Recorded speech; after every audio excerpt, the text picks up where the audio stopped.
leo nakutana na kocha Ahmad Ally. Huu ni kocha wa kikosi cha JKT Tanzania, maafande hawa jeshi la wananchi. Ahmed, habari za sasa? Salama kabisa. Mambo yanakwenda Ahmed? Alhamdulillah. Ndio. Kwa mtu asiyemfahamu Ahmad Ally, anatamani kumjua, pengine amekuwa mkikuona na anasema huyu ametokea wapi? Ni kweli. Mimi ni mzaliwa wa Mwanza, lakini ni Msukuma Mnyamwezi, kwa maana ya baba Msukuma, mama Mnyamwezi. Mzaliwa Mwanza, Bugando pale hospital. Bahati nzuri au mbaya, sikuwa na makuzi mengi pale Mwanza. Wakati nimezaliwa, muda mchache tu familia ilihama kurudi Tabora. Kwa hiyo nimesoma Tabora, nimekulia Tabora, nimemaliza elimu yangu 99 Shinyanga na wilaya fulani huko kijijini. Baada ya pale kumaliza elimu yangu nilirudi Mwanza sasa. Rudi Mwanza hiyo 99 2000. Nikajoin kwenye kituo kimoja kinaitwa, kipindi hicho kilikuwa kinaitwa Mwanza Ajax. Kwa sasa kinaitwa Mash Athlete Center, ambaye mkurugenzi wake ni, nafikiri Tanzania wote tunamfahamu, Marehemu Sylvester Mash. Huyo ndo kanilea toka na cheza. Nimecheza muda mrefu sana kwenye hicho kituo. Sio kwa level hiyo kubwa sana, lakini niliweza kufika daraja la 3. Kuna timu moja iliwahi kunichukua kutoka pale kituoni kwenda kwenye hiyo timu. Ilikuwa inaitwa Maadili FC. Tumecheza Sengerema, ilikuwa kituo kwa muda huo, ilikuwa 2004. Mtu ambaye tulikuwa naye ni David Luhende kwenye ile timu, ambaye sasa yuko Kagera, na wachezaji wengine nafikiri nimewasahau, lakini hao ndo ambao huyo ndo ambaye namkumbuka. Lakini baada ya hapo nirudi tena kwenye kituo. Kwa hiyo mimi ni mzaliwa wa Mwanza, ni Msukuma Mnyamwezi, kijana Mtanzania, na wengi wao wanahisi labda mimi sio Mtanzania, lakini mimi ni Mtanzania. Na ni kwa nini au wanahisi hivyo? Sijui labda napataga mimi mwenyewe maswali nashindwa Hakuna mtu aliwahi kukuambia kwamba labda mimi nahisi sio Mtanzania kwa sababu hii? Lafudhi. Mwingine anasema labda unavyoongea I think kama Mkenya, Burundi. Nikamwambia it's okay, inaweza kuwa na hili nani wanasema hapa. Nikamwambia lakini sisi Wasukuma hate yetu iko juu. Kwa hiyo kwa miaka hiyo kifupi historia yangu iko hivyo. Siku ya kwanza unajiunga na ukocha ilikuwaje? Naamini wakati nimeanza nasema sasa mimi ni kocha, ni kipindi ambapo nimemaliza elimu yangu ya kwanza preliminary.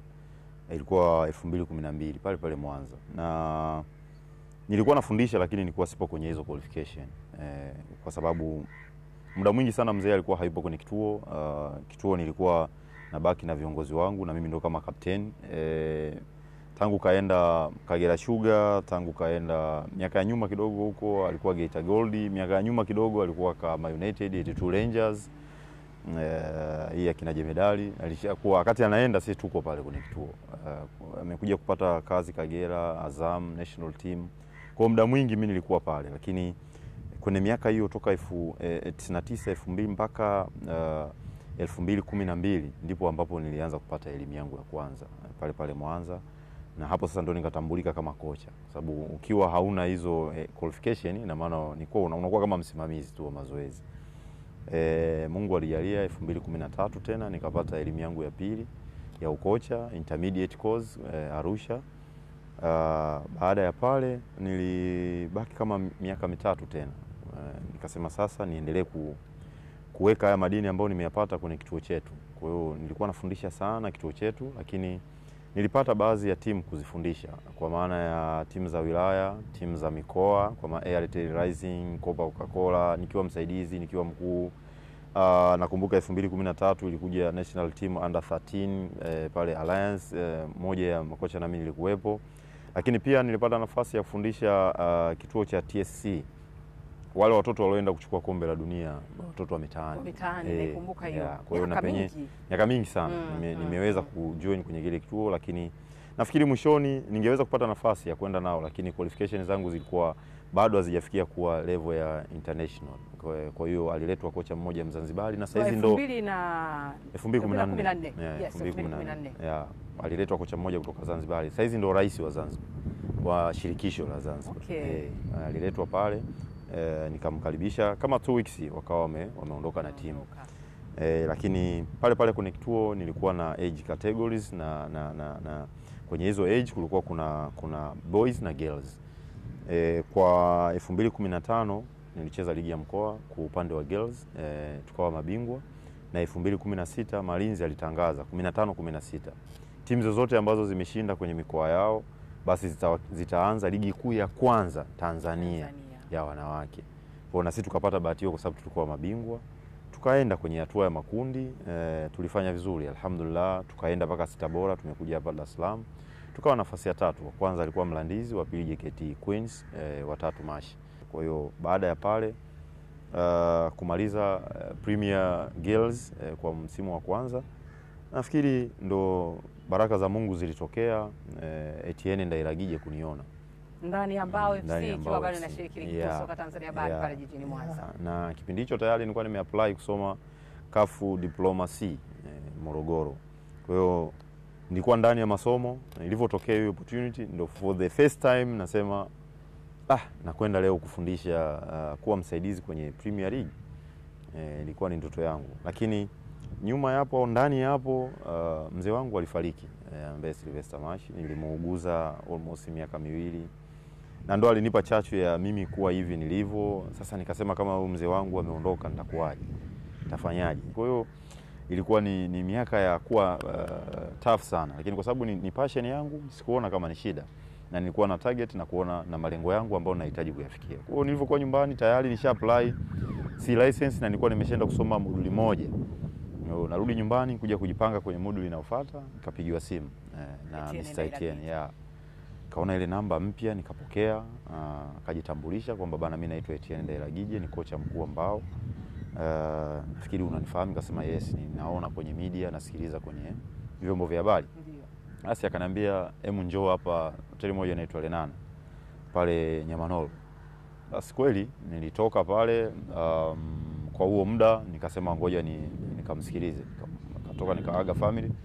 Kweli nimefika pale nikakutana na yeye mwenyewe, mwenyekiti wa Mbao alikuwepo, team manager na katibu wa Mbao. Basi nimefika pale nikawasalimia, wale wengine nilikuwa nawafahamu, ndio maana ya kwanza namuona. Akaniambia kaa hapo, mbia hapa hakuna story kubwa, ni mimi nataka wewe msaidizi wangu, mkataba huo hapo. Wow. Kwa kweli nilitoka jasho kidogo. Sasa nilikuwa bado age iko chini sana, almost 25 years kama hivyo. Na miaka kama 25 alafu naenda kuwa kocha msaidizi wa timu ya Premier. Alafu Mwanza. Jiji la Mwanza. Kuna legend makocha wako pale. Yaani ilikuwa good kwangu, lakini nipata ule mkataba mimi kwa kweli for the first time sikuangalia nalipwa nini. Itakuwaje? Yani mimi nilishika tu nikasaini, sijui hata labda nilikuwa nalipwa laki, yani mimi nikasaini tu. Wewe uliangalia CV? Mimi naangalia kwanza mengine yatakuja. Ikawaje baada ya kujiunga na Ndairagije? Niliendelea pale kwa muda, kama wiki 2 tulikuwa tunafanya pre-season, ilikuwa ndo zinaendea wiki za kurudi course. Kwa hiyo nilibidi tena nimwache niende nikamalizie course. Akaniruhusu na management ikaniruhusu, nikaenda nikamalizia, nilivyorudi tukajoin. Tukaendelea na maisha yale. Kwa hiyo nilikasema nilikuwa na mlezi ambaye amefariki, sasa nimepata mlezi mwingine ambaye ni kaka yangu, ni kama baba yangu, naye akaniongoza sasa kwenye njia nyingine. Yaani marehemu aliponiacha kwamba yeye akaja sasa kunichukua pale kuniongoza kwenye njia hiyo nyingine. Kwa hiyo ni part of ya life yangu. Ni mtu ambaye kesho na kesho kutwa na muda wowote, iwe saa 8 usiku saa ngapi, anything naweza nikamuuliza, hichi nifanye nini, hichi nifanye nini. Kwa hiyo baada ya hapo tumeenda huo msimu, hatukuwa na msimu mzuri. Mwishoni bahati nzuri au mbaya, kama mechi 4 zilibaki. Nakumbuka mechi moja kabla ya hizo 4 tulikuwa tunacheza na Lipuli pale Mwanza. Tukawa tumesale nao bila, na tulikuwa hatuko kwenye nafasi nzuri. Yalikuja mabango, washabiki walikuja na mabango kwamba bana Mbao inawezekana bila Etienne. Kwa hiyo walikuwa wanataka Etienne aondoke. Okay. Ikawa vurugu sana hiyo mechi. Nakumbuka ndo mara yangu ya kwanza tulipewa escort mimi na Etienne mpaka hotelini kwake, na mimi nikatolewa pale hotelini kwake mpaka kwangu na escort, kwa sababu ilikuwa vurugu sana. Basi kwa sababu yeye ndo alinipa kazi, unajua Tanzania head coach akiondoka tayari wewe unavaa pale unasema sasa mimi ndo, lakini nilivyofundishwa mimi na nilivyolelewa si hivyo. Niliambiwa moja ya kitu ambacho itakuwa ni dhambi kubwa kumsaliti bosi wako. Yani ni dhambi kubwa sana. Even kama yeye sasa atakuruhusu. Yes. Kwa hiyo hata mimi nirudi nyumbani, viongozi wanipigia simu. Inawezekani wewe Mtanzania, mtoto wa Mwanza, inawezekanaje timu sasa haina mwalimu afu sisi tunategemea wewe ndio ushike timu? Nikamwambia hapana. Aliyeniita. Mwenyekiti wao kunipigia simu. Sawa, nilipigiwa na yeye ndo na aliniambia aliniona wapi? Aliniona wakati nafanya kazi. Lakini mwenyekiti wao unanifahamu muda mrefu. Hukuwahi kuona uwezo wangu. Kwa hiyo sija kukosea heshima au kukosea heshima Mwanza na wana Mwanza na wana michezo, hapana, lakini professionalism inakuwa sio sahihi. Kwa kweli wakarudi wakabidi kumpigia Etienne sasa. Ana tunamuomba kocha wako amekataa, amesema bila wewe kumwambia hata kuja kwenye timu. Na kweli muda huo tulikuwa tunadai muda mrefu sana. Vitu vingi vilikuwepo. Miezi 5 sijui 4 hatujalipwa. Yaani tunaishi hivyo. Ilikuwa kama chuo kwangu. Basi kweli akanipigia simu akaniambia sasa hautaenda kwenye mazoezi. Wewe utaenda siku ya mechi. Baada ya hapo ulikuwa kuna kama 2 days tunacheza na Njombe Mji. Ni kweli siku ya mechi mimi nikamsikiza nikamwambia sawa mimi nitaenda. Even wewe umesema mimi nitakwenda. Kweli nikaenda pale siku ya mechi, nikakutana na baadhi ya watu pale viongozi. Tukashinda ile mechi 2-1. Mechi imeisha vizuri. Baada hapo mimi nikarudi nyumbani, sikurudi tena kazini. Nikamwambia bado mimi nasikiliza bosi akiniambia niendelee, sio okay mimi nitaendelea. Kweli nikarudi nyumbani. Hakuamini, nafikiri ni kitu ambacho kilimshangaza, yani kwa kariba ya Tanzania yetu ilivyo. Uwe foreigner, uache kazi alafu mimi mzawa nibaki nyumbani. Lakini mimi nilipata misingi ya kufundishwa kwa sababu mzee wangu ashakuwa assistant sana kwenye timu nyingi. Hasa national team. Kwa hiyo nilikuwa namuuliza ile mipaka ya kama assistant unatakiwa uweje. Alinitrain hicho. Kwa hiyo sikuangalia labda sina maisha, family itakuwa inapata shida, lakini mimi nilichoangalia kwamba professionalism inasemaje, kwa sababu kesho na kesho kutwa na mimi nitakuja kuwa head. Vipi kinitokea swala kama hili? Kwa hiyo iliisha hivyo mbao. Baada ya pale akaniambia ilikuwa fununu sana Etienne anaenda Yanga, lakini hakwenda Yanga. Etienne mara ya mwisho ilikuwa ni Singida. Singida Mwigulu alimtaka mlete kwenye timu yake na kweli walikuwa washakubaliana ashakuja pale Singida. Hata mimi alishaniandaa akaniambia kwamba Ahmadi sasa tunaenda Singida. Nikasema okay fine, hakuna shida. Baada ya hapo akawa anafanya process sasa za pale Singida. Jinsi ligi ilikuwa inakaribia kwenda kuisha. Singida nafikiri mwaka huo walicheza nusu finali, wakashinda, walimshinda JKT nafikiri FA, wakaenda finali wacheza na Mtibwa Arusha kama sikosei. Naye alikuwepo. Kwa hiyo process zingine zote zilikuwa zinaendelea. Ya katikati ya kutokea nafikiri kuna watu hatari sana hapa Kinondoni hapa. Wakaja wakamteka mzee kule Singida. Wakamleta Kinondoni. Akakaa kwenye timu ya KMC. Na mheshimiwa aliambiwa, Mheshimiwa Mwigulu kwamba bwana kocha wako anaondoka, lakini hakuamini. Kocha yuko akasema kocha yuko hotelini, akaambia bwana kocha anaondoka. Saa 4 kama saa hizi akaambiwa anaona sasa watu wanamtambulisha pale Kinondoni. Manispaa Kino Boys. Kwa hiyo safari ilikuwa hivyo. Na kweli baada hapo akaniambia bwana wewe ulivyoona ndio hivyo. Kwa hiyo wewe jiandae tunakuja KMC. Nikamwambia okay. Inshallah. Basi tukaingia KMC kwa msimu huo na tukaendelea na kazi. Nafikiri tena ukawa msimu mzuri. Tukashika nafasi ya 4.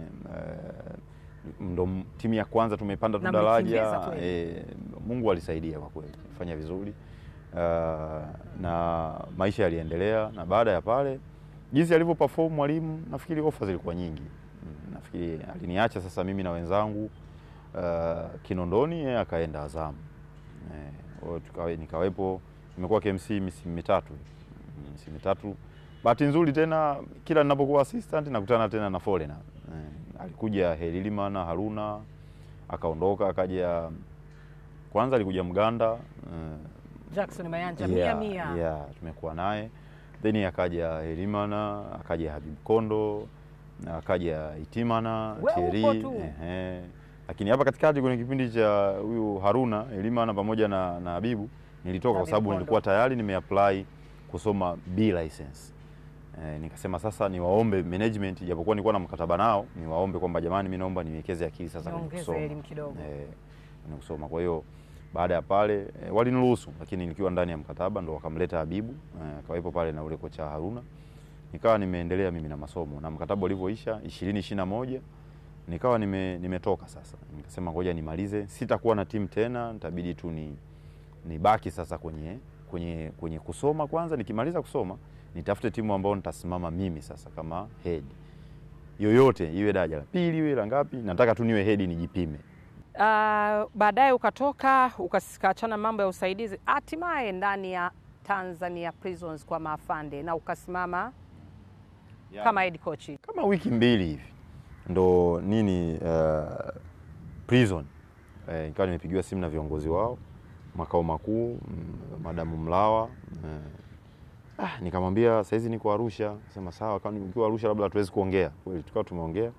Baada ya kuongea nilirudi kwa mtu wa kwanza, nilimwambia Etienne kwamba bana, kuna ofa nimepata Prison. Nafikiri kipindi hicho na Etienne alikuwa hapa na national team yake ya Burundi. Nikawa nimemdokeza hilo, akaniambia ni nzuri, ni good opportunity. Mtu wa pili ilikuwa ni family, niambia family, na mtu wa tatu ilikuwa ni TD Oscar.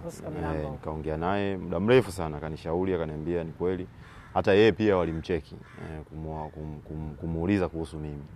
Yeye akasema mimi washaongea na mimi, lakini mimi nakuamini, najua uwezo wako. Kwa nenda ukafanye kazi, jiamini, wala usiwe na wasiwasi. Kweli nimetoka pale. Prison ilikuwa nafasi ya 15 kipindi hicho naenda. Kwa umecheza mechi almost kama mechi 9. Mechi ya 10 ndio mimi nakuja kwenda pale. Kwa hiyo maisha ya pale yalikuwa hivyo. Baada ya kuelewana na viongozi nikawa nimeenda. Bahati nzuri nafika kule nakuta wanacheza mechi na Coast. Nikawaambia bana, hii mechi nafikiri mimi nitakaa jukwani kuitumia kuangalia timu. Bahati mbaya tena wakawa wamepoteza ile mechi. Kwa mechi ya 10 nimekuta kama wana pointi 7 mechi 10. Tukaanzia maisha hapo.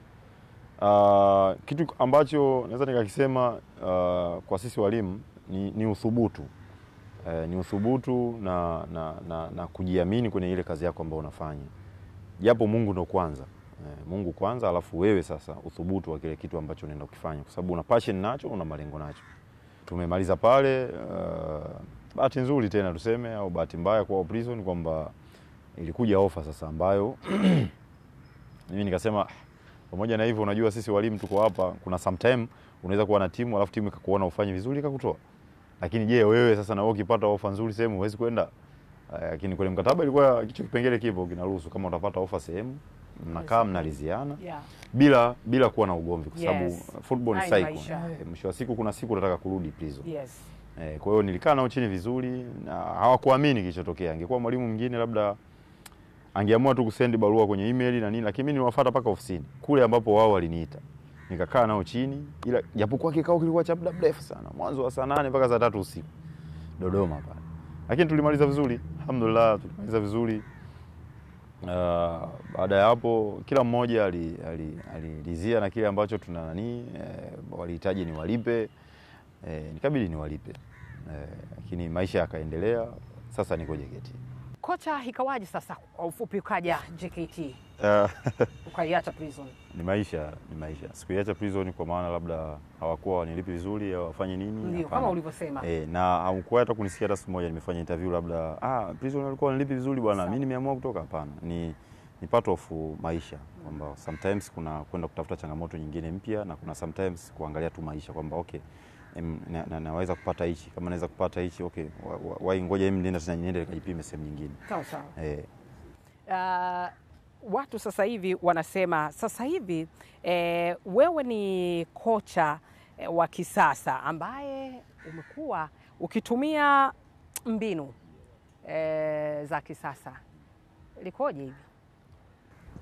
Ni kweli, unajua mpira umebadilika. Hata mimi mpaka ambavyo kuna vitu ambavyo mimi nafundisha sasa hizi. Kule nyuma wale wazee wangu walioniandaa walikuwa hawafundishi hivyo. Au walikuwa wanavifundisha lakini sio kwa level ya sasa. Kwa hiyo kama tunasoma, tunaposoma, mimi naamini lazima tubadilike. Tuendane na ukisasa uliopo. Nataka nikuulize swali. Mtaala wa form 4 2002 ndo 2024? Hapana. Different. Kwa hiyo football ni the same. Kila siku kila vitu vinakuja vipya, tunasoma. Kwa hiyo we need to change kwenye football. Kwa hiyo hicho ndio kitu ambacho mimi nakiamini. Sio kwamba kusema labda kuna walimu wengine hawawezi kufanya hivyo? Hapana, wanaweza. Ni kuamua sasa mimi niko kwenye njia gani. Timu zote wameamua kuwa kwenye njia hii. Yes. Na unaona ndo right na uko happy kwenye hiyo njia. Kwa hiyo na mimi kwenye ufundishaji hivyo hivyo naona njia ambayo itanipa mimi matokeo na kuona identity yangu iko itakaa same fulani ni njia hii. Lakini wote tutakuwa tumesoma darasa hilo moja. Wewe utasimama na identity yako na mimi nitasimama na identity yangu. JKT ni timu ya aina gani kwa sasa unavyoiona hasa kuelekea kwenye kumaliza msimu na hapa ndipo tunaelekea lala salama? JKT kwanza nipongeze management kwa kuniamini kijana kama mimi Tanzania. Is not easy. Kuna makocha wenye CV kubwa sana hapa nchini na wamefanya makubwa sana kuliko mimi. Lakini wameweza kuniamini Mtanzania kama mimi. Ndio timu ya wazalendo kama mimi. Yaani tuseme ya wazawa kama mimi. Sina foreigner hata mmoja pale. I think kuna kitu kikubwa sana ambacho JKT wamekifanya. Wameinvestment, ukiona uwanja jinsi ulivyo. Kuna timu ziko muda mrefu hazijawahi kuwa na kama hizo, lakini JKT wamethubutu na wameweza. Tunaaminiwa kama hivi sisi vijana wa Kitanzania, basi tunatakiwa na sisi tulivyoaminiwa basi tuende kwenye ule uaminifu ambao wametupa. Lakini mimi naiona JKT ndani ya misimu miwili inayofuata itakuja kufika mbali zaidi na inaweza kufanya makubwa zaidi ya haya ambayo imefanya, kulisaidia taifa na kuiwakilisha nchi na Tanzania kiujumla, kuwasaidia watoto wa Kitanzania ambao ni wa Tanzania kwamba tunaweza tukawatumia na tunaweza tukafika kwenye level fulani. Japokuwa huko nyuma na mimi ilikuwa ngumu kusema yani niwe na timu haina foreigner. Lakini from now nimeleni kitu kikubwa sana na nimesema kumbe naweza nikawekeza knowledge yangu kwa hao Watanzania wenzangu na tukafanya kitu ambacho wenzetu wamewekeza foreigner wengi. Umeona? Kwa hiyo naamini moja ya timu ambayo inaweza kuja kuwa JKT ilishafanya makubwa, lakini inaweza kuja kufanya makubwa sana na iona mbali kwenye muono wangu hapa karibuni JKT. Kocha gani ambaye anakuvutia? Najua wewe ni kocha wa viwango vya juu kabisa kwa sababu ukiwa unafundisha ligi kuu, tena sio ligi kuu tu, ligi ambayo ina thamani kubwa kwenye ligi yetu ya Afrika. Ni kocha gani ambaye unatamani? Unasema kwa kweli mimi huyu? Wapo wengi lakini wengine saizi hawapo kwenye kazi. Wengine nilikuwa natamani kuwa kama mzee marehemu mzee alivyokuwa, lakini sasa hayupo. Mashi. Mashi. Nitamani kuna unamwona TD Oscar Mirambo. Nilikuwa natamani sana TD wa TFF. Yes, yani nilikuwa natamani akiwa kwenye field, yani kama mimi ambavyo nipo, yani nimuone, yani nijione kama mimi naweza kuwa kwenye kama Oscar Mirambo. Lakini sasa yeye kaenda kwenye ule upande wa kututrain sisi tena. Kwa hiyo bahati nzuri au mbaya mimi na hivyo, lakini kuna mzee wangu mzee Sande nilikuwa natamani sana kumuona. Mzee Simkoko wote hao ni wakufunzi. Mzee Simkoko nilikuwa natamani sana kumuona, anafundisha. Lakini kuna kaka zangu polisi Morogoro huko. Yes, kuna kaka zangu kama Bales alikuwa Mashujaa. Habib Kondo alikuwa Mtibwa kipindi cha nyuma hapo. Kaka zangu kina Matola. Yani wote hao nilikuwa naona ni kaka zangu ambao wametangulia. Na unatamani. Yes, kuna kaka zangu ambao wako Mwanza kama kina Fulgence Novatus, kuna Mzilai, kuna mzee wangu mzee Tegete. Nilikuwa nawaona jinsi ambavyo wana train. Nimejifunza vitu vingi, nilikuwa natamani, nasema na mimi natamani kuweza kufika kama wao jinsi wamefika. Japo baadhi yao wapo kwenye kazi na wengine hawapo kwenye kazi. Kocha, kwa hayo yote mimi ni kushukuru sana na nikutakie kila laheri katika kumaliza msimu 2024 2025. Uweze kuvuka salama, uibakize timu. Inshallah. Asante sana. Kila laheri. Okay, asante sana. Na huyu alikuwa ni kocha Ahmed, kocha wa mafande wa JKT Tanzania ya hapa jijini Dar es Salaam. Wanapatikana kule Mbweni ambapo nao wameweka uwanja wao, kambi yao iko pale. Wana uwanja wao bora kabisa ambao sasa hivi unatumika na una vigezo vizuri kabisa vya kutumika katika ligi kuu ya soka Tanzania bara. Beautiful Kanyigo, Rosemary Timzo Karugina. Hivyo ndivyo ninapomalizia Sports Lady, lakini endelea kusalia hapo hapo.